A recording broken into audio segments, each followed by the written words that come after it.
हरे Krishna. Morning जपा session में आने के लिए सभी भक्तों का बहुत बहुत धन्यवाद।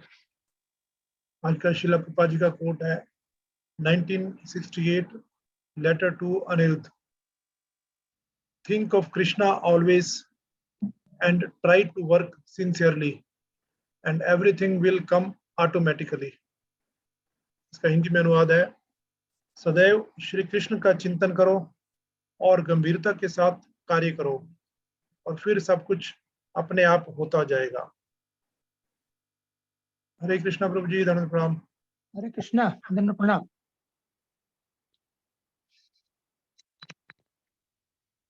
ये आज की इस कोट में श्री प्रभुपाद एक बहुत बड़ा आश्वासन दे रहे हैं, हमें तसल्ली दे रहे हैं कि यदि हम भगवान का चिंतन करते रहते हैं, उनकी सेवा करते रहते हैं, तो हमें फिर किसी और अपने लिए मेंटेनेंस के लिए, घर चलाने के लिए किसी चीज की चिंता करने की जरूरत नहीं।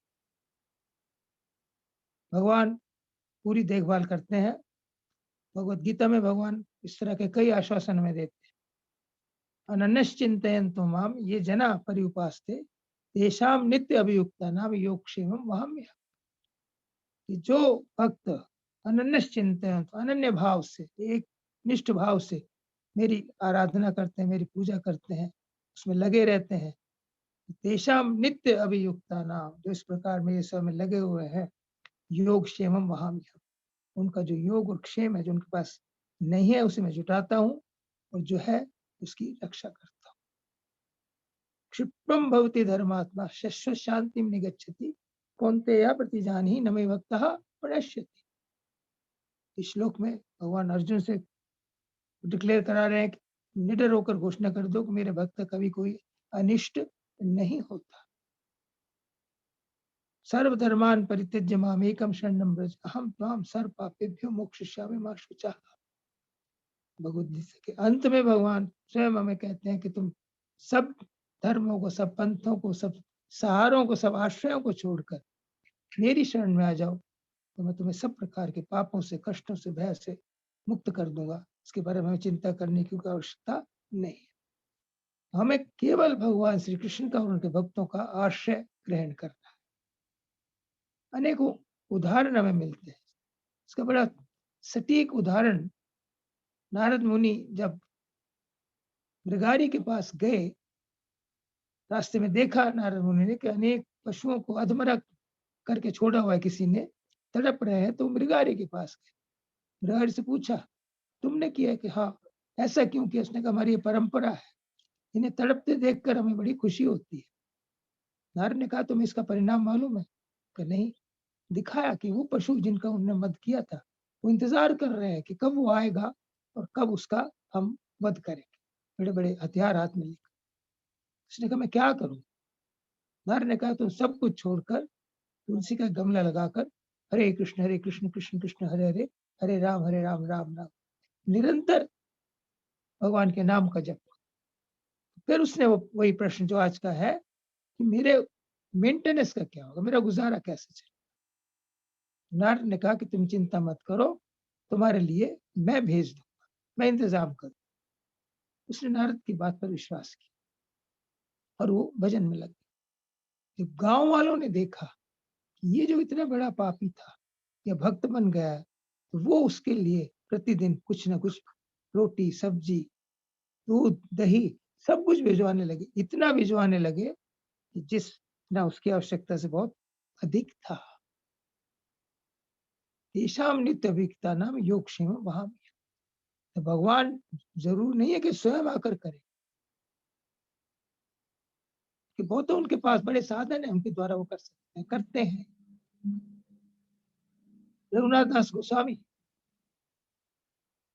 राधा कुंड की खोज चैतन्य महाप्रभु ने की। वो एक चावल के खेत थे, दो छोटे छोटे तालाब से थे। रघुनाथ गोस्वामी वहां भजन करते थे। उनकी इच्छा हुई कि इनका उद्धार किया जाए या अच्छे अच्छे घाट बनाए जाए। लेकिन वो तो एक सन्यासी थे, भिक्षुक थे, उनके पास कुछ नहीं था।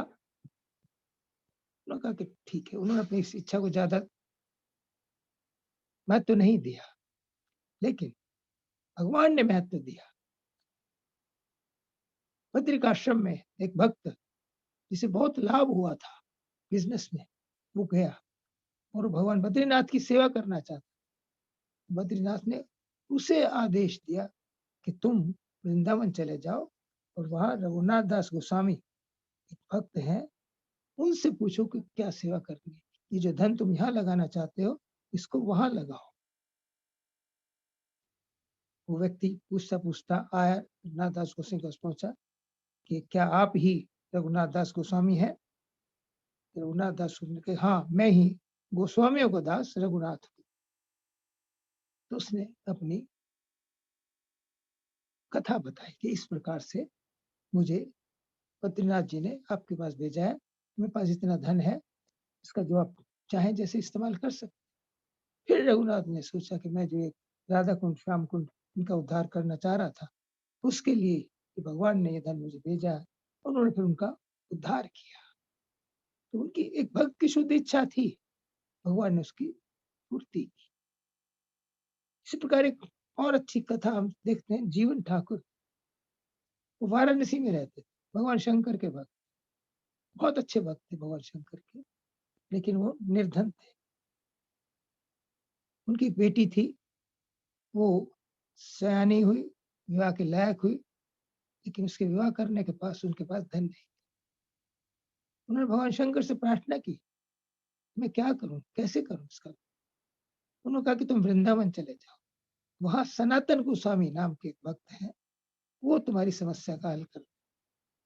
जीवन ठाकुर वृंदावन आ गए, खोजते खोजते सनातन गोस्वामी को अपनी समस्या बताई।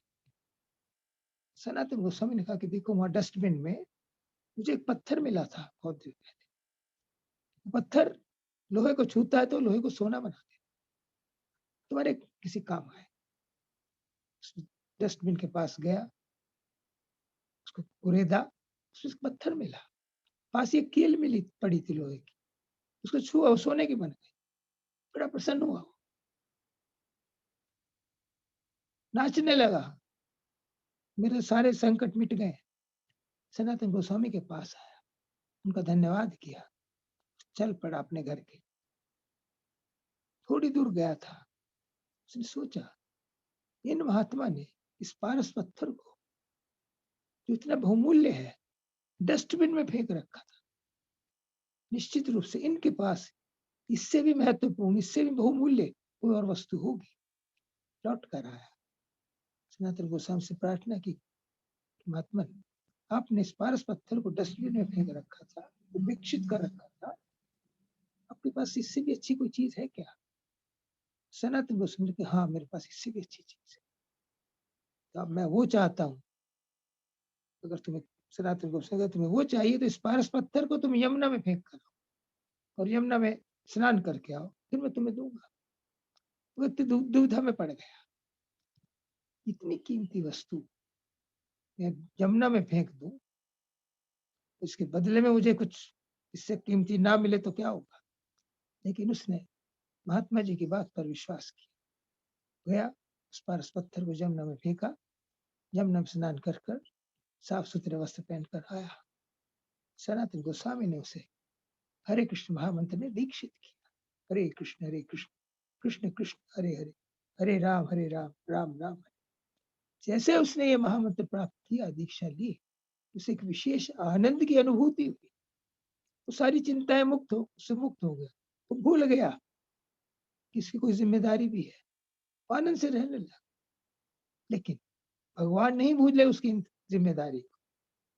वाराणसी में भगवान ने एक धनी व्यक्ति को स्वप्न में आकर आदेश दिया, उस मोहल्ले में जीवन ठाकुर नाम का एक व्यक्ति रहता है, उसकी एक बेटी है बड़ी, उसका विवाह करना है, तुम उसके विवाह की व्यवस्था कर, अपने पैसे से उसके विवाह की व्यवस्था।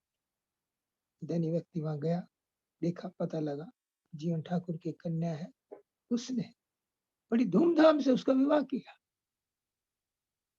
उस जीवन ठाकुर को हरिनाम की चिंतामणि, नाम चिंतामणि कृष्ण चैतन्य रस विग्रह पूर्ण शुद्ध नित्य मुक्त अभिन्नाथ नाम नाम, पारस मुनि से भी करोड़ों गुना अधिक महत्वपूर्ण राम चिंतामणि।